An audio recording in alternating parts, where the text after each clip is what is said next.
கணித்திற்குரிய எல்லாம் அல்ல அல்லாஹ்வின் நல்லடியார்களே,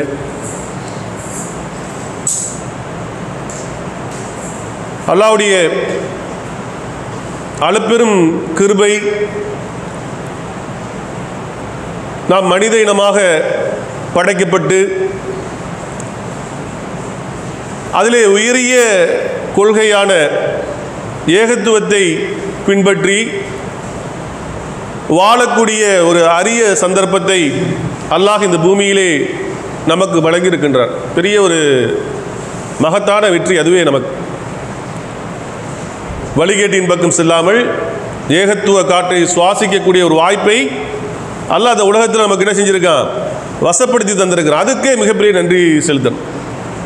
இதில் ரொம்ப ஒரு முக்கியமாக நம்ம கவனிக்க வேண்டிய விஷயம் என்னவென்றால், உலகத்தில் வாழக்கூடிய நாட்களிலே இந்த ஏகத்துவ கொள்கையை நம் உள்ளத்திலிருந்து பிரிக்கின்ற அளவிற்கு என்ன செய்யும், சைத்தானுடைய ஊசலாட்டங்கள் நம்ம என்ன செய்யும், அப்பப்போ பதம் பார்த்து கொண்டே இருக்கும். ஆனால் அல்லாஹ்வுடைய தூதர் ரொம்ப கவலைப்பட்டது, மனிதர்களுக்கு உடல் ரீதியாக நிறைய நோய்கள் வருங்க. நம்ம பார்த்துருப்போம், வைரஸ் ஃபீவர் வருது, ஹார்ட் அட்டாக் வருது. ஏன்னா அது மாதிரி இப்போ கொரோனால காலங்களில் எவ்வளோ பாதிக்கப்பட்டோம், சுவாச கோளாறு, ஏகப்பட்ட பிரச்சனைகள், உடல் ரீதியான பிரச்சனைகள். ஆனால் இந்த உடல் ரீதியான பிரச்சனைகள் வரும்பொழுது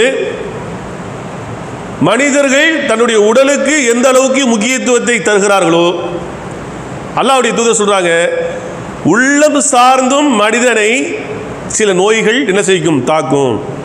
அதில் முக்கியமான நோய் நிஃபாக், நயவஞ்சகத்தனம். அல்லாஹ்வுடைய தூதர் சொன்னாங்கல்ல, நயவஞ்சகர்களுக்கு ரொம்ப மிகவும் பாரமான தொழுகை எது, ஃபஜ்ருடைய தொழுகையும் இசாவுடைய தொழுகையும்.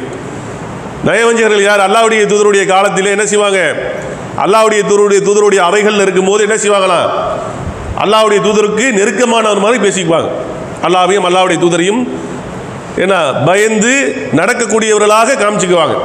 ஆனால் அவங்களுடைய சைத்தானுடைய அவைகளில் இருக்கும்போது என்ன செய்வாங்க, நாங்கள் அவர்களை சார்ந்தவர்கள் என்று அல்லாஹ்வையும் அல்லாஹ்வுடைய தூதரையும் என்ன செய்வாங்க, கேலி பேசுவாங்க. நயவஞ்சகத்தனம் அல்லாஹ்வுடைய தூதருக்கு தெரியும், அதை சொல்றாங்க. இது நிஃபாக், இந்த தன்மை மனசுல இருக்கக்கூடாது. அடுத்தது ரியா. ரியானா என்ன, பிறர் பார்ப்பதற்காக அமல்களை செய்வது. என்ன செய்வாங்க சில பேர்னா, ஒருத்தர் நம்மளை பார்க்கிறாருன்னா தன்னுடைய இபாதத்துகளை அவர் அலங்கரித்து கொள்வார். ஒருத்தர் தன்னை பார்க்குற மாதிரி இருந்துச்சுன்னா தன்னுடைய அமல்களை, இவரை மாதிரி தஹஜ்ஜுத் தொழுவ முடியுமா, இவரை மாதிரி சுன்னத்தான நோன்புகளை, இதற்காகவே என்ன செய்வாங்க சில பேர். நல்ல அமல், அல்ல செய்கிற நல்ல அமல்கள் எப்படி இருக்கணும், அல்லாஹ்வுக்காக இருக்கணும். பிறர் பார்ப்பதற்காக அமல்களை செய்வதும் அல்லாஹ்வுடைய தூதர் என்ன செய்றாங்க, அது அமல்கள் இல்லை, அது ஒரு நோய்ங்கிறாங்க. அது ரியா, அது ஒரு உள்ளத்தை தாக்கக்கூடிய ஒரு மறைமுகமான நோய்.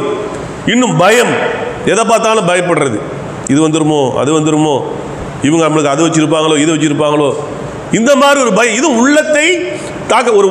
ஒரு மறுமையை நம்பிக்கை கொண்ட ஒரு மூமினுக்கு எந்த கவலையும் பெருசா என்ன செய்யாதுங்க, மனசை பாதிக்காது. உண்மைதானங்க. ஒருத்தன் மறுமையில், ஒரு மூமின் மறுமையுடைய நம்பிக்கையில் ஸ்ட்ராங்கா இருக்கிறானா அவர் எந்த ஒரு கவலையும் பாதிக்காது. அதுக்கு பின்னாடி நான் உதாரணத்தை சொல்றேன். இந்த மாதிரி உள்ளத்தை தாக்குகின்ற நோய்கள் உலகத்திலே இருக்கின்றன. அப்ப அல்லாஹ்வுடைய தூதர் சொல்றாங்க, அதற்கெல்லாம் ஹெட் குவார்ட்டரா ஒரு நோய் இருக்கு. அந்த நோய்க்கு பேரு அல்லாஹ்வுடைய தூதர் சொல்றாங்க வஹ்ன்னு சொல்றாங்க. இந்த நோய் வந்துட்டா இந்த எல்லா நோயும் சேர்ந்து வந்துடும். உலகத்தில் சொல்கிறோம்ல, ஒரு லிவர் ரொம்ப முக்கியமான உடலில் முக்கியமான உறுப்புங்க. லிவர் பாதிக்கப்பட்டுருச்சுன்னு வச்சுக்கங்களேன், எல்லா நோயும் வந்துடும். அந்த மாதிரி அந்த வகுங்கிற ஒரு நோய் உள்ளத்தை ரொம்ப கடுமையாக பாதிக்கின்ற ஒரு நோய். அந்த நோய் விட்டால் இந்த இருக்கிற எல்லா நோயும் ஒட்டுமொத்தமாக கொண்டு வந்து என்ன செஞ்சிடும், ஈமானையே பலகீனப்படுத்திடும். இந்த நோயை பற்றி சொல்லும்போது அல்லாஹ்வுடைய தூதர்கிட்ட சஹாபாக்கள் ரொம்ப ஆர்வமாக கேட்குறாங்க, அல்லாஹ்வுடைய தூதரே அப்படி ஒரு நோய் இருக்கா, அந்த நோயை பற்றி எங்களுக்கு சொல்லித்தாருங்க. உடம்புக்கு வெளியில் நோய் வந்தால் நாங்கள் மருத்துவம் பார்த்துடுறோம், இப்படி சொல்றீங்களே, உள்ளத்தை தாக்குகிற நோய் ரொம்ப கடுமையான நோயின்னு சொல்றீங்களே, வமன் வகல் யார சொல்லலாம், வகனை பற்றி எங்களுக்கு சொல்லித்தாருங்கள் என்று சொல்லும் போது அல்லாஹ்வுடைய தூதர் சொல்றாங்க, இதை ஏதோ சஹாபாக்களுக்கு சொன்னதுன்னு நினைச்சுக்காங்க. தயவு செய்து இந்த ஜும்மா உரையிலே சொல்லப்படுகிற செய்தி நம் அனைவருக்குமான செய்தி, அது பொருந்தி போதுனான்னு மட்டும் பாருங்க. அல்லாஹ்வுடைய தூதர் சொல்றாங்க, என்ன சொல்றாங்க, யூசக்குல் உமம், உங்கள் மத்தியிலே ஒரு காலம் வரும், அந்த காலத்திலே எதிரிகள் பசி பிடித்தவர்கள் எப்படி சாப்பாட்டு தட்டை நோக்கி ஓடி வருவார்களோ அதுபோல இந்த முஸ்லிம் சமூகத்தை நோக்கி எதிரிகள் ஓடி வருவார்கள். XYZ என்ன வச்சுக்கீங்க, எதிரிகள்லாம் யாருன்னு கேட்கக்கூடாது. நீங்கள் இன்னைக்கு இந்த முஸ்லீம் உம்மாவுக்கு தான் ஒட்டுமொத்த உலகமே எதிரியா இருக்கு. அழகா சொல்றாங்க, யூசக்குல் உமம், உங்களுக்கு மத்தியில் ஒரு காலம் வரும், அந்த காலத்திலே பசி பிடித்தவர்கள் எப்படி சாப்பாட்டு தட்டை நோக்கி பந்தியை நோக்கி ஓடி வருவார்களோ அதுபோல என் சமூகத்தை நோக்கி எதிரிகள் ஓடி வருவார்கள். அப்ப சஹாபாக்கள் ஆர்வ மிகுதியில் கேள்வி கேட்கிறாங்க, கில்லத்தின் யௌமைதின் யா ரசூலல்லாஹ், அல்லாஹ்வுடைய தூதரே, அந்த நாளிலே நாங்கள் எண்ணிக்கையில் ரொம்ப கொஞ்சமா இருப்போமா கேட்குறாங்க. ரசூலாட்ட சஹாபாக்கள் கேட்குறாங்க, அந்த நாளில் நாங்கள் எண்ணிக்கையில் ரொம்ப கொஞ்சம் கொண்டு இருப்போமா? அல்லாஹ்வுடைய தூதர் அதுக்கு மாற்றமான பதிலை தருகிறார்கள், அந்த நாளிலே மக்களிலே அதிக எண்ணிக்கையுடைய நபர்களாக நீங்கள் தான் இருப்பீர்கள், அதிக செல்வமுடையவர்களாக நீங்கள் தான் இருப்பீர்கள். ஆனால் அந்த நிலை நீங்கள் எட்டினாலும் உங்களால் இந்த சமூகத்திற்கு எந்த பலனும் இருக்காது. வெள்ளத்தில் அடித்து செல்லப்படக்கூடிய சருகுகள் மாதிரி இருப்பீங்க, கடல் நுரைய மாதிரி இருப்பீங்க. இப்ப கேள்வி வரும்ல, ரசூலுல்லாஹ் சொன்னது சரியானு பொருத்தி பார்ப்போமா? ஒன்றும் கிடையாதுங்க. இன்னைக்கு பலஸ்தீனுக்கும் இஸ்ரேலுக்கும் ரொம்ப நாள் கிட்டத்தட்ட 400 நாட்களை கடந்து சண்டை நடந்து கொண்டிருக்கு, தொன்று நடக்குது. இப்ப அடுத்த டிபார்ட்மெண்ட் ஆரம்பிச்சு 400 நாட்களை கடந்து நடந்து கொண்டு 50,000க்கு மேற்பட்ட நபர்கள் கொல்லப்பட்டிருக்கிறார்கள். நியாயம் யாரு பக்கம் தெரியுங்க? சின்ன பிள்ளைய கேட்டா கூட, ஒரு விவரம் தெரிஞ்ச ஒரு சின்ன பிள்ளைய கேட்டா கூட நியாயம் யாரு பக்கம் இருக்குன்னு சொல்லிடுவாங்க. ஆனா இதை குறித்து முஸ்லிம் நாடுகள் ஏதாவது வாய் திறந்திருக்கிறதா? நான் என்ன சொல்றேன், அவன் யூதர்களுக்கும் கிறிஸ்தவர்களுக்கும் நிறைய பஞ்சாயத்து இருக்கு. மரியம அவனுடைய பிறப்பே, ஈசாவுடைய பிறப்பே தப்புன்னு சொல்லக்கூடிய ஆளு ஒன்னா நின்றுகிட்டு நம்ம எதுக்குறான். நாம அவங்கள ஆதரிக்கக்கூடிய அப்படின்னு நம்ம கூட இல்லாம ஒட்டுமொத்த நாடுமே சேர்ந்து ஒரு சின்ன நாட்டை எத்தனை நாள், 400 நாட்களை கடந்து எதிர்த்து கொண்டு இருக்கிறார்கள். ஒரு மாற்று மத சகோதரர் சொன்னாரு, பலஸ்தீன் நிலையை பார்த்தா எனக்கு ரொம்ப வேதனையா இருக்குங்க. இருக்கிற முஸ்லீம் நாடுகள்லாம் சேர்ந்து காரி துப்புனாலே இஸ்ரேல் என்ற ஒரு தேசம் இருக்காது சொல்றவர் மாற்று மத சகோதரர். ஒட்டுமொத்தமாக இல்ல, முஸ்லீம் நாடுகள் சேர்ந்து காரி துப்புனாலே இஸ்ரேல் என்ற ஒரு தேசம் இருக்காது. ஆனால் இவர்கள் இதை வேடிக்கை பார்த்து கொண்டிருப்பது என்னத்துக்குன்னே எனக்கு தெரியலங்கிறார் அவர். எனக்கு ஒண்ணுமே புரியல, பதிலே தெரியலங்கிறார் அவர். எதுக்கு இவங்க வேடிக்கை பார்க்கறாங்க? என்ன காரணம்? நியாயம் 1% கூட கிடையாது. கொத்து கொத்தாக பிள்ளைகள் கொல்லப்படுகிறார்கள், வயோதிகர்கள் கொல்லப்படுகிறார்கள், கர்ப்பிணிகள் கொல்லப்படுகிறார்கள். அடுத்த தலைமுறையே இருக்கக்கூடாதுன்னு ஸ்கூலு, ஹாஸ்பிட்டலு, இன்னும் எங்கெல்லாம் தஞ்சம் புகுவார்களோ அங்கெல்லாம் குண்டு போடப்படுகிறது. கேட்கறதுக்கு நாதி இருக்காங்க, கேட்க கூடாதா? ஏன் கேட்கலனா, எதுக்கு சொல்றேன்னா, கரெக்டா ரசூலுல்லாஹ் சொன்னது பொருந்தி போது பாருங்க.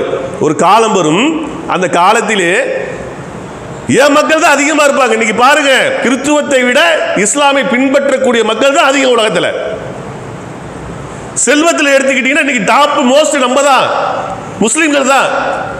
ஆனால் அல்லாஹ்வுடைய தூதர் சொன்னாங்க, நீங்கள் அப்படி இருந்தும் உங்களால் உங்கள் சமூகத்திற்கு 10 பைசா பிரயோஜனம் இருக்காது.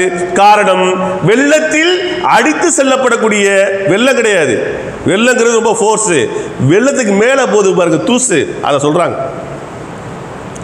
வெள்ளத்தில் அடித்து செல்லப்படக்கூடிய நுரைய மாதிரி இருப்பீங்க, சருகு மாதிரி இருப்பீங்க. நீங்க அதிகமாக இருந்தாலும் உங்களால் உங்கள் சமூகத்துக்கு எந்த பிரயோஜனமும் இருக்காது. 250 கோடிக்கு மேலே போயிருச்சிங்க முஸ்லீம் எண்ணிக்கை. நம்மளை எதிர்க்கிறான யூதர், பலஸ்தீன் மஸ்ஜிதுல் அக்ஸா நம்ம கையில் இருந்துச்சு. மன்னர் சலாவுதீன் ஐயூபியுடைய காலத்தில் நம்ம கையில் இருந்துச்சு. இப்போ நம்ம கையில் கிடையாது, பிடுங்கி வச்சிருக்கிறாங்க. நம்மளுடைய எண்ணிக்கை எவ்வளோங்க? 250 கோடி. நம்ம எதிர்க்கக்கூடிய யூதனுடைய எண்ணிக்கை 1 கோடி கூட கிடையாதுங்க. 1 கோடி கூட கிடையாது. 99 லட்சம் சொச்சம் தான் சொல்றான். நம்ம 111 பேர் எதிர்த்தாப்புல இருந்தால் நமக்கு ஆப்போசிட்டா ஒரே ஒரு யூதன் தான் நிற்கிறான். நம்ம 111 பேர் நிற்கிறோம்னு வச்சுக்கலாம், ஆப்போசிட்ல ஒரே ஒரு யூதன் தான். இருந்தாலும் அங்கெங்கே கொல்லப்படுவது யார்? அங்கெங்கே கற்பழிக்கப்படுவது யார்? அங்கெங்கே தீக்கிரையாக்கப்படுவது யார்? எல்லாம் யார் இருக்கா? யாரா இருக்கா? நாமள தான் இருக்கும். நேற்று நியூஸில் பார்த்தேன், ஒரு நீதிமன்றம் கண்டனம் தெரிவிச்சிருக்கிறாங்க. உயர் நீதிமன்றம், உச்ச நீதிமன்றம். புல்டோசர் பேரால் என்ன செஞ்சிடக்கூடாது, தனிப்பட்ட கவர்மெண்ட் என்ன செய்யக்கூடாது, தண்டனை கொடுக்கக்கூடாது. இந்த 3.5 வருஷத்தில் 12 லட்சம் வீடுகள் இடிக்கப்பட்டிருக்கிறது. எத்தனை வீடுங்க? 3.5 வருஷத்தில் 12 லட்சம் வீடுகள் இடிக்கப்பட்டிருக்கிறது. இல்லை 95% சிறுபான்மையினர்கள். வீடுங்கிறதுங்க, ஒருத்தன் ரொம்ப கஷ்டப்பட்டு அவனுடைய வாழ்க்கையை முன்னிறுத்தி ஒரு வீடை கட்டுறான், இடிச்சிட்டு போயிடுறாங்க, நடுத்தருக்கு வந்துடுறாங்க. அப்ப கேட்கறதுக்கு நாதி கிடையாது. காரணம், அல்லாஹ்வுடைய தூதர் சொல்றாங்க, அந்த வஹ்ன்ற நோய் வந்துருச்சு, மனசுல வந்துருச்சு. வந்துட்டா அவர்கள் எதை பத்தியுமே சிந்திக்க மாட்டார்கள். அப்ப சஹாபாக்களுக்கு இன்னும் ஆர்வம் மிகுதி வருது. அல்லாஹ்வுடைய தூதரே இன்னும் விளக்கமா சொல்லுங்க, வஹ்ன்னா என்ன சொல்லுங்க. அப்ப அல்லாஹ்வுடைய தூதர் சொல்றாங்க, இந்த வஹ்ன் வந்துட்டா ஹிப்பு துன்யா, இந்த உலகத்தை பற்றிய பேராசை வந்துடும் அவர்களுக்கு. எப்படி வருமா? ஹிப்பு துன்யா, அந்த உலகத்தில் அப்படியே நீச்சல் கூடத்தில் நீச்சிட்டே மௌத்தா போகணுங்கிற நிலை வந்துடும். உலகத்தை பற்றி தான் சிந்தனையே இருக்கும், மறுமை பற்றிய சிந்தனை இருக்காது. வா கராகியத்து மௌத், மௌத்தை பற்றிய பயம் வந்துடும். ரைட்டாக வாயு பிடிக்கிற மாதிரி இருந்தால் கூட என்ன செய்வான், பெரிய ஹாஸ்பிட்டலில் போட்டு அதில் ஒன்றுமே இல்லை போகணும் வெளியே அனுப்பி. எதுக்கு காரணம்னா, எப்பொழுது இந்த நிலை வந்துவிட்டதோ சமூகத்தை பற்றிய அக்கறை இருக்காது. ஹிப்பு துன்யா, உலகத்தை பற்றிய பேராசை, கராகியத்து மௌத், மௌத்தை பற்றிய பயம் அவனுடைய அடையாளமாக அல்லாஹ்வுடைய தூதர் சொன்னாங்க. இந்த நிலை வந்துவிட்டா எது நடந்தாலும் என்ன செய்வீங்க, நீங்க ஆட்டோமேட்டிக்கான ரியல் லைஃப்ல இருப்பீங்க. எதை பத்தியுமே கண்டுக்க மாட்டீங்க, எதை பத்தியுமே என்ன செய்ய மாட்டீங்க, ஒண்ணுமே இல்லாத ஒரு சமூகமாக. அதுதான் ரசூலுல்லாஹ் சரியான உதாரணம். எப்படி இருப்பீங்க? வெள்ளத்தில், எவ்வளவு ஒரு மோசமான உதாரணத்தை பாருங்க. வெள்ளத்தில் அடித்து செல்லப்படுகிற சருகுகள் மாதிரி இருப்பீங்க. அந்த நிலையை நாம் என்ன செய்யணும், இன்னைக்கு நிதர்சனமாக பலஸ்தீனுடைய சம்பவங்களை பார்க்கணும். எப்படிங்க இப்போ சொன்னல ஈமான்லாம் எப்படி இருக்கணும்னா, நான் சொன்னல காற்றடித்தால் பறந்து போகக்கூடிய அளவுக்கு நம்மளுடைய ஈமான் இருக்கக்கூடாது. அங்கு உள்ள மக்களுடைய ஈமானை பாருங்க. ஒரு பையன், ஒரு சின்ன பையன், அவனுடைய வாயிலேருந்து வர வார்த்தை, நான் என்னைக்கு சின்ன பையனா ஒரு மிஞ்சி முன்னா 8வது படிக்கக்கூடிய பையங்க, அவன் வாயிலேருந்து வர வார்த்தை, நான் எதிரிகளுடைய குண்டு வெடிப்பில் சிக்கி எப்போ மௌத்தா போவோன்னு தெரியாது. என்கிட்ட இருக்கு பாருங்க, என்கிட்ட சில புத்தகங்கள் இருக்கு. இந்த புத்தகங்களை யார்கிட்ட கொடுத்துருங்க, சின்ன வாப்பாட்ட பையன் இருக்கு, அவன்கிட்ட கொடுத்துருங்க. என்கிட்ட ஒரு ஷூ இருக்கு, 2 ஷூ இருக்கு, ஸ்போர்ட்ஸ் ஷூ, விளையாட்டுக்கான ஷூ இருக்கு. அதை கொஞ்சம் கிழிஞ்சிருக்கு, அதை தச்சு என்ன செய்யுங்க, என் பக்கத்து விட்டு என் தோஸ்து இருக்கு, அவன் அடிக்கடி அந்த ஷூ அவனுக்கு பிடிக்கும், அவன்கிட்ட கொடுத்துருங்க. இன்னும் சில விளையாட்டு ஜாமான் இருக்கு, என் தங்கைகிட்ட கொடுத்துருங்க. இதை எப்போ அவங்க அம்மா சொல்றாங்கன்னா மௌத்தா போனதுக்கப்புறம் சொல்றாங்க. அந்த அளவுக்கு ஈமான்ல வலுவான பிள்ளைகள். ஒரு பிள்ளைய ஒரு தகப்பனார் வச்சுக்கிட்டுங்க அல்ஹம்துலில்லாஹ்னு சொல்றாரு. நமக்கெல்லாம் ஒரு நல்ல சாப்பாடு சாப்பிட்டோம்னா அந்த வாயிலேருந்து அந்த வார்த்தை வரும், சில பேருக்கு வராமல் கூட போயிடும். ஒரு நல்ல சாப்பாடு சாப்பிட்டோம்னா நம்மை அறியாமல் அது மனசு சொல்லும், அல்ஹம்துலில்லாஹ் நல்ல சாப்பாடுப்பா அப்படின்னு. ஆனால் தன்னுடைய இறந்த குழந்தை, கபழிட்ட இறந்த குழந்தையை வைத்துக்கொண்டு ஒரு தகப்பனார் கூறுகிறார், அல்ஹம்துலில்லாஹ் அல்ஹம்துலில்லாஹ் ஹஸ்பனுல்லாஹ் வல் நிஅமல் வக்கீல். எப்படி ஈமான், எப்படி ஈமான பாருங்க. தொடர்ச்சியான தாக்குதல். ஆனா அந்த ஈமான்ல என்ன இல்ல, விரிசல் இல்ல, ஒண்ணுமே கிடையாது. சாப்பிடுறதுக்கு ஒண்ணு கிடையாது, குடிக்கிறதுக்கு ஒண்ணு கிடையாது, இயற்கை தேவையை கழிப்பதற்கு சரியான இடம் கூட கிடையாது. இருந்தாலும் அந்த மக்களுடைய ஈமானிலே விரிசல் கிடையாது. அப்ப அதையெல்லாம் பார்த்துக்கிட்டு இருக்கக்கூடிய உலக முஸ்லிம் நாடுகள் அந்த வகுனுடைய பிடியில் இருக்கிறாங்கிறதுக்காண்டி தான் நம்ம சொல்லுவோம். அந்த நிலை வந்துருச்சுன்னா எதை பற்றியுமே அவங்க கவலை. நான் சொகுசாக இருக்கணும், நான் ஏதாவது வாயை திறந்தா என்ன செய்வான், என்ன அடிப்பான், அவன் என்ன அடித்தா தேவையில்லாத பிரச்சனைகள் வரும். நான் இன்றைக்கி நல்ல சோறு சாப்பிட்றேன், நல்ல மாளிகையில் இருக்கேன், எனக்கு 10 பொண்டாட்டி இருக்கிறாங்க, இப்படி தான் நினைக்கிறாங்களே தவிர நம்ம பக்கத்து நாடு பாதிக்கப்படுகிறானே அவனுக்கு குரல் கொடுப்போம் என்று இல்லாத நிலையை பார்த்தால் அல்லாஹ்வுடைய தூதர் சரியான உதாரணத்தை இந்த சமூகத்திற்கு தந்திருக்கிறார்கள் என்பத என்ன அறுதியிட்டு உறுதி கூற அளவுக்கு ரொம்ப அழகாக சொல்லிட்டு போயிட்டாங்க. ஒன்றுமே இருக்காது உங்களால். எப்படி தயார் செய்தார்கள்? ஒரு முஸ்லீம் என்றால் எப்படி இருக்க வேண்டுங்க? அல்லாஹ்வுடைய தூதர் ரொம்ப விரிவாக பேச சுருக்கமாக சொல்கிறேன். மக்காவுடைய வாழ்க்கையிலங்க தொழுகை கடமையாக்கப்படலை, நோன்பு கடமையாக்கப்படலை, ஹஜ்ஜி கடமையாக்கப்படலை, எதுவுமே கடமையாக்கப்படல. மதீனாவுடைய வாழ்க்கையில் தான் எல்லாமே கடமையாக்கப்பட்டுச்சு. அப்போ மக்காவில் அல்லாஹ்வுடைய தூதர் என்னதான் செஞ்சாங்க? பயிற்றுவித்தார்கள் சஹாபாக்களை. எப்படி? எதற்கும் அஞ்சாதவர்களாக. நான் சொன்னல முதல் உரையில் சொன்ன பாருங்க, உலகத்திற்கு பயப்படாதவர்களை, உலகம் என்றால் ஒன்றுமில்லை மறுமைதான் வாழ்க்கை என்பதை அந்த மக்காவுடைய வாழ்க்கையிலே பதிய வச்சாங்க மனசு. நோன்பு கடமையாக்கப்படல, எதுவுமே கடமையாக்கப்படல. ஆனா உள்ளத்திலிருந்து அந்த வகுன் என்ற நோயை பிரித்து எடுத்தார்கள். உலகத்தில் ஒண்ணுமே கிடையாது, உனக்கு மறுமை தான் வாழ்க்கை. அந்த நிலை இருக்கிறதுல தான் பலஸ்தீனில் எல்லாத்தையுமே சகிச்சுட்டு இருக்கிறாங்க. மறுபதாப்ப வாழ்க்கை. அதை டீச் பண்ணி மதீனாவுக்கு போறாங்க. பெரிய சாம்ராஜ்யத்தையே உருவாக்கினார்கள். நினைக்கிறோம்ல, நீங்க அல்லாஹ்வுக்கு மட்டும் பயந்து பாருங்க, உலகம் உங்க காலுக்கு கீழே வரும். நீங்க அல்லாஹ்வை தவிர மற்றவருக்கு பயப்படுறீங்க. உலகத்தினுடைய அடிமைகளாக நீ முஸ்லிம்கள் வாழ்ந்து கொண்டிருக்கிறார்கள். பயிற்றுவித்து மதீனாவுடைய வாழ்க்கைக்கு கூப்பிடுறாங்க, ஹிஜ்ரத்துக்கு கூப்பிடுறாங்க. அப்துல் ரஹ்மான் பின் அவுஃப் பெரிய கோடீஸ்வரர், எல்லாத்தையும் விட்டுட்டு தான் திருமணம் செய்த பெண்ணையும் விட்டுட்டு வரார். சுஹைப் ரூமி பெரிய கோடீஸ்வரர், மக்காவாசிகள் சூழ்ந்து கொள்கிறார்கள். நீ போறதா இருந்தா நீ மட்டும் போ, உன்னுடைய செல்வத்தையும் அங்கே விட்டுட்டு போயிரு. தூக்கி போட்டு வந்தார். எப்படி? ஒட்டகத்தை கட்டுவதற்கு கயிறு கூட இல்லாத நிலையில் எங்க வந்தாரு? மதீனாவிற்கு வந்தார். அல்லாஹ் அதை குறித்து திருமறை வசனத்தை இறக்குகிறான். சிறந்த வியாபாரத்தை பண்ணிட்டு வந்திருக்கிறார். எப்படி வராரு? சொத்தையெல்லாம் விட்டுட்டு வராரு. அல்லாஹ் திருமறை வசனத்தை இறக்குகிறான். ரொம்ப சிறந்த வியாபாரத்தை இவர் செய்துவிட்டு வந்திருக்கிறார். எல்லாத்தையுமே தூக்கி போட்டு வந்தாங்க. அதனால தான் இஸ்லாமை நோக்கி மக்கள் அலையலையாக வந்தார்கள். மக்கா வெற்றிக்கு அப்புறம் என்ன செய்யுது? உலகமே இஸ்லாத்தை பின்பற்ற ஆரம்பித்து. பார்க்குறோமா இல்லையா வரலாறுகளை? ஒரு சின்ன உதாரணம், எப்படி இருக்கணும், எப்படி பயிற்றுவித்தார்கள் என்பதற்காக ஒரு சின்ன ஒரு சஹாபாக்களுடைய ஒரு உதாரணம். ஜாபிர் அப்துல்லாங்கிற ஒருத்தர், அல்லாஹ்வுடைய தூதருடைய காலத்தில் போர்னா இந்த மாதிரி ஜும்மாக்கு அப்புறம் ஒரு மசூரா நடக்குது. மசூரா நடக்குது. அல்லாஹ்வுடைய தூதர் நாளைக்கு உஹதுடைய களம், சில பேர்களை அல்லாஹ்வுடைய தூதர் முன்னிறுத்தி இவர் ஷஹீதானால் அப்படிங்கிற வார்த்தையை பயன்படுத்துவாங்க. இவர் ஷஹீதானால் இவர் கொடியை பிடிக்கட்டும், இவர் ஷஹீதானால் இவர் கொடியை பிடிக்கட்டும். எப்பொழுது இந்த வார்த்தை அல்லாஹ்வுடைய தூதருடைய வாயிலிருந்து வந்துவிட்டதோ அவர் ஷஹீதாகிறது உறுதி. அல்லாஹ்வுடைய தூதர் அப்துல்லாட்ட சொல்றாங்க, அப்துல்லா நாளைக்கு உஹதுடைய களத்தில் நீ ஷஹீதானால் கொடியை இவர் பிடிக்கட்டும் சொல்லிட்டு போயிட்டாங்க. மசூரா முடிஞ்சிருச்சு. அவர் அங்கேருந்து வந்துட்டு வீட்டில் மசூரா நடக்குது. யார்? குடும்பத்தார்கிட்ட.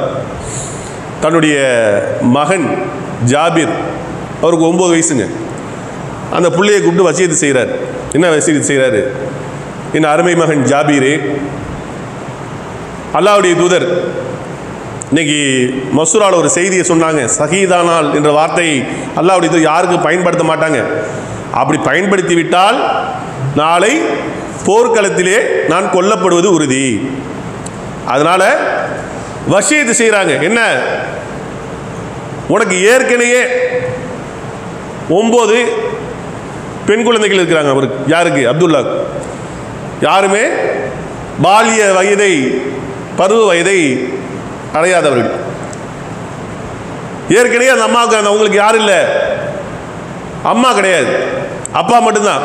அப்துல்லா சொல்றாரு, ஏற்கனவே இந்த பிள்ளைகளுக்கு அம்மா கிடையாது.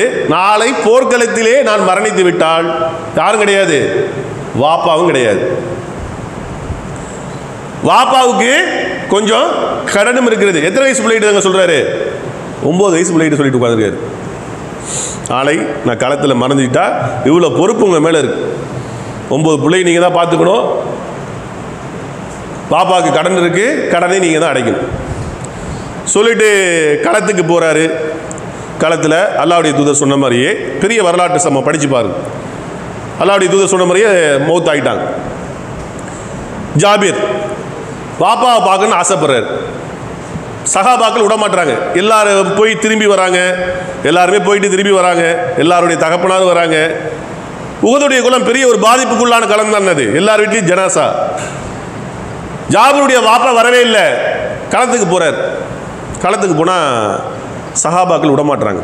பிள்ளைய 9 வயசு பிள்ளைய எப்படி கொண்டு போய் விடுறது வாப்பாட்ட? ரொம்ப ஒரு கொடூரமான முறையிலே கொல்லப்பட்டிருக்கிறார். ரொம்ப மீறிக்கிட்டு போய் பார்க்குறார். பார்த்தா அழுகையை அவரால் அடக்க முடியலைங்க. அழுகையை கண்ட்ரோல் பண்ண முடியல.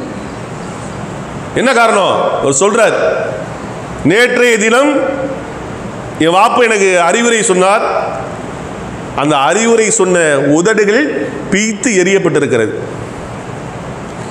என் வாப்பாவுடைய அழகான மூக்கு தோண்டப்பட்டு இருக்கிறது. கண்கள் பிடுங்கி எரியப்பட்டிருக்கிறது. எங்க வாப்பா மாதிரியே தெரியல அப்படின்னு சொல்லிட்டு குமுறி குமுறி அழுவுறாரு. யாரு? 9 வயசு பிள்ளை. சஹாபாக்களுக்கு ரொம்ப ஒரு சங்கடம். அல்லாஹ்வுடைய தூதர் வேற டெஃபினேஷன் கொடுக்குறாங்க அப்துல்லாவை பார்த்தீங்களா? அப்துல்லாவை உங்களிலே சிலருக்கு பிடிக்கும், சிலருக்கு பிடிக்காது. அல்லாஹ்வுடைய தூதர் வேற சொல்றாங்க, அப்துல்லாவை உங்களிலே சிலருக்கு பிடிக்கும், சில பேருக்கு பிடிக்காது. ஆயினும் அவருடைய மேனியை என்ன செய்கிறாங்க? மலக்குகள் உஹதுடைய வெயில் அவர் மேலே படாமல் இருப்பதற்காக தங்களுடைய இறக்கைகளால் குடைபிடித்து கொண்டிருக்கிறார். அல்லாஹ்வுடைய தூதர் சொல்றது. ஜாபிர் அழுகிறத பார்த்துட்டு அல்லாஹ்வுடைய தூதர் அவருடைய தலையை பிடித்து அப்படியே வருடி, பாப்பா இதற்காகவா போய் அழுகுறீங்க? சொன்ன வார்த்தையை ரொம்ப கவனிக்கணும். இதற்காகவா போய் அழுகுறீங்க? உங்கள் வாப்பாவுக்கு எவ்வளோ பெரிய தரஜா தெரியுமா கிடைச்சிருக்கு? அப்போதான் அல்லாஹ்வுடைய தூதர் அந்த வசனத்தை அல்லாஹ் இறக்குகிறான். அல்லாஹ்வுடைய பாதையிலே கொல்லப்பட்டவரை நீங்கள் கொல்லப்பட்டவர் என்று நினைக்காதீர்கள். என்னவா? அல்லாஹ்வுடைய தூதருக்கு வசனம் இறங்குகிறது. அல்லாஹ்வுடைய பாதையிலே ஒருத்தர் உயிர் நீத்து விட்டால் கொல்லப்பட்டவரை நீங்கள் கொல்லப்பட்டவர் என்று நினைக்காதீர்கள். அல்லாஹ்வின் புறத்தில் அவர் உயிரோடு இருக்கிறார். அல்லாஹ்வின் புறத்தில் இருந்து அவருக்கு உணவு வழங்கப்படுகிறது. சொன்னது மாத்திரம் சஹாபாக்களுக்கு ஒண்ணுமே புரியல. அல்லாஹ்வுடைய தூதரே மறுபடியும் சொல்லுங்க, எங்களுக்கு முன்னாடி மௌத்தாபி கிடக்கிறாரு அப்துல்லா, உணவு வழங்கப்படுது சொல்றீங்களே யார சொல்லலாம்? எப்படி? எங்களுக்கு ஒன்றும் புரியலையே யார சொல்லலாம்? அதற்கான பதிலை தாருங்கள். அப்ப அல்லாஹ்வுடைய தூதர் சொல்றாங்க, எவர் ஒருவர் அல்லாஹ்வுடைய பாதையிலே உயிரை நீர்க்கிறாரோ, அல்லாஹ்வுடைய பாதையிலே உயிரை விடுகிறாரோ, உயிரை தியாகம் செய்கிறாரோ. இன்னும் சில செய்திகள். இரண்டாவது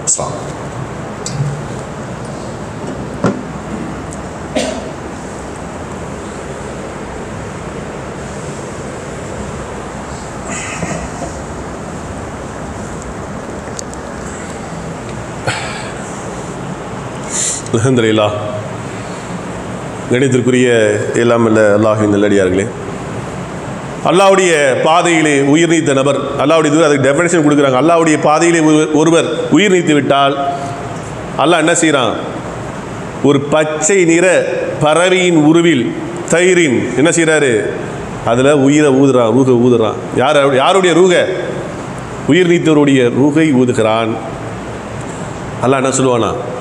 ரூகை ஊதிட்டு நீங்கள் இந்த சொர்க்கத்தை சுற்றி வாங்க, எப்படியா? சொர்க்கத்தை சுற்றி சுற்றி வாங்க. சுற்றி சுற்றி வாங்கினா அவர் என்ன செய்வார்? அப்படியே சுற்றி சுற்றி வருவார், சுற்றி சுற்றி வருவார், வேண்டியதை சாப்பிடுவார், கிடைத்ததெல்லாம் நினைத்ததெல்லாம் கிடைக்கும்.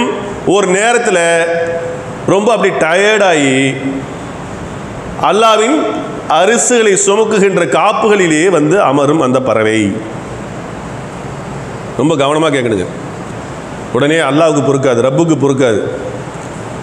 அல்லாஹ் தோன்றுவான். யாருக்காக? உயிர் நீத்தவருக்காக. டயர்டாகி அரிசுகளை சுமக்குகின்ற காப்புகளிலே சென்று அந்த பறவை அமரும். அல்லாஹ் தோன்றுவான். எப்படி? விருந்தினரை உபசரிப்பதற்காக. எனது அருமை அடியானே, எனக்காக உயிரை விட்ட, உலகத்திலே உயிரை நீத்த எனது அடியானே, உங்களுக்கு சொர்க்கத்தில் எதுவும் வசதி குறைச்சலாக இருக்கா? உங்களுக்கு ஒரு பிரதமரோ ஒரு பிரைம் மினிஸ்டரோ ஒரு முதல்வரோ நம்மகிட்ட அப்படி கேட்டால் அப்படிங்க இருக்கும். வராரு நம்ம வீட்டுக்கு வந்து ஒரு விசாரிக்கிறானா எப்படி இருக்கும்? அன்னைக்கு இவ்வளோ தூக்கம் வராதுல்ல. ரப்பு வரா, யாரை தேடி வருகிறான்? சாதாரண அடியானை தேடி வருகிறான். உங்களுக்கு இந்த சொர்க்கத்தில் எது வசதிகள் குறைவாக இருக்கிறதா? எது வசதி செஞ்சு தரணுமா? எது சாப்பாடுக்கு பிரச்சனையா? உங்களுக்கு என்ன வேண்டும் சொல்லுங்க. அப்ப அந்த அடியான் பேசுவான், யா அல்லாஹ், யா அல்லாஹ், இந்த உலகத்திலே ஒரு அழகான வாய்ப்பை எங்களுக்கு ஏற்படுத்தி தந்த. நாங்கள் கேள்விப்பட்டிருக்கிறோம், கபருடைய சக்கராத்துடைய வேதனையை பற்றி கேள்விப்பட்டிருக்கிறோம். அது எங்களுக்கு இல்லை. கபருடைய வேதனை எவ்வளவு கொடியது என்று நாங்கள் கேள்விப்பட்டிருக்கிறோம். அது எங்களுக்கு இல்லை. நாளை மறுமை நாளிலே சூரியன் 1 மைல் தூரத்திற்கு கொண்டு வரப்படுமே, மகசூருடைய வேதனை, அந்த வேதனையை நாங்கள் கேள்விப்பட்டிருக்கிறோம். அந்த வேதனை இல்லாமல் ஸ்ட்ரைட்டாக சொர்க்கத்துக்கு வந்தாச்சு. எங்க வந்தாச்சு? ஸ்ட்ரைட்டாக சொர்க்கத்துக்கு வந்தாச்சு. இதை விட வேறு என்ன பேர் எங்களுக்கு இருக்க வேண்டியிருக்குது அப்படிங்கும்போது அல்லாஹ் மறுபடியும் சொல்லுவான், சரி மறுபடியும் போய் சொர்க்கத்தை சுற்றி பாரு. மறுபடியும் அந்த பறவை என்ன செய்யுமா? சொர்க்கத்தை சுற்றி சுற்றி வரும், வேண்டியதெல்லாம் சாப்பிடும், மறுபடியும் டயர்டாகும், மறுபடியும் அல்லாவின் அரிசிகளை சுமக்குகிற காப்புகளிலே வந்து அமரும். அல்லாஹ் தோன்றுவான். மறுபடியும் அதே கேள்வி, அதே பதில். மறுபடியும் சுற்றி வாங்க, மறுபடியும் சுற்றி வரும், மறுபடியும் டயர்டாகும், மறுபடியும் அல்லாவின் அரிசிகளை சுமக்குகிற காப்புகளிலே வந்து அமரும். அல்லாஹ் தோன்றி கேட்பான், உங்களுக்கு என்ன வசதி தேவை இருக்கிறது? அப்ப அந்த அடியான் சொல்லுவான், யா அல்லாஹ், யா ரப். இப்படி என்ன ஒரு சாதாரண அடியானை தேடி ஒரு ரப்பு நீ வந்து கேட்கிறியே, வந்து கேட்கிறியே, உன்னை வெறுங்கையை அனுப்புறதுக்கு எனக்கு மனம் இல்லை. நான் உன்கிட்ட கேட்கிறேன், எனக்கு செய்வியா? நீ சொல். யார்? அல்லாஹ்.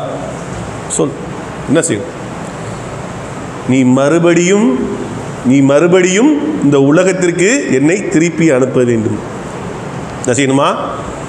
நீ மறுபடியும் இந்த உலகத்திற்கு என்னை திருப்பி அனுப்ப வேண்டும். நான் மீண்டும் உன்னுடைய பாதையிலே உயிர் நீத்து விட்டு இந்த ஷஹீத் என்ற அந்தஸ்தோடு நான் என்ன செய்யணும்? மறுபடியும் உன் முன்னே வந்து நிற்க வேண்டும். சொல்லலை நான் என் பிள்ளைய பார்க்கணும், என் பொண்டாட்டியை பார்க்கணும், நான் உருவாக்கின செல்வங்களை பார்க்கணும் சொல்லல. அவர் என்ன சொல்றாரு? மறுபடியும் உன்னுடைய பாதையிலே உயிர் நீத்து விட்டு மறுபடியும் அந்த ஷஹீத் என்ற அந்தஸ்தோடு நான் உன் முன்னே நிற்க வேண்டும் என்று சொல்லப்படும்போது அல்லாஹ் சொல்லுவான், அதற்கு திரையிடப்பட்டிருக்கிறது, அந்த வாய்ப்பு கிடையாது. மறுபடியும் நீங்கள் சொர்க்கத்தை சுற்றி சுற்றி வரலாம்.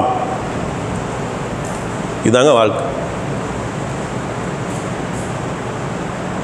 என்ன எத்தனை வருஷங்கள் வாழ்ந்துட போறோம் உலகத்தில்? ஒண்ணுமே கிடையாது. வாழ்க்கைங்கிறது பூஜ்ஜியம், ஒரு தங்குமிடம், அவ்வளவுதான். ஒரு நிழலுக்காக வெயில்ல போறோம், ஒரு நிழலுக்கான தங்குமிடம்.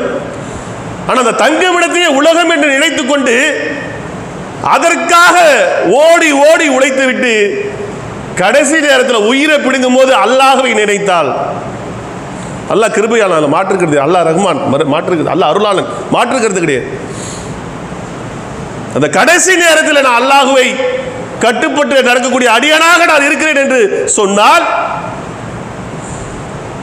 நாம் வாங்கி வந்த அந்த வாழ்க்கை நாளைக்கு மறுமையிலே கேள்விக்குறியாகும் என்பதை சொல்லிக்கொண்டு அல்லாஹ் நம் அனைவரையும் அல்லாஹ்வுக்கும் அவனுடைய தூதருக்கும் கட்டுப்பட்டு நடக்கக்கூடிய நல்லடியார்களாக, சமூகங்கள் பாதிக்கப்படும் போது அதற்கு குரலை உயர்த்தக்கூடிய சமுதாயமாக, அநியாயத்திற்கு எதிராக பிரார்த்திக்கக்கூடிய சமுதாயமாக அல்லாஹ் நம்மை மாற்ற வேண்டும் என்று கேட்டுக்கொண்டு என்னுடைய ஜும்மா உரையை நிறைவு செய்கிறேன். வாஹிரு தௌஹனா ரப்பில் ஆலமீன். அஸ்ஸலாமு அலைக்கும்.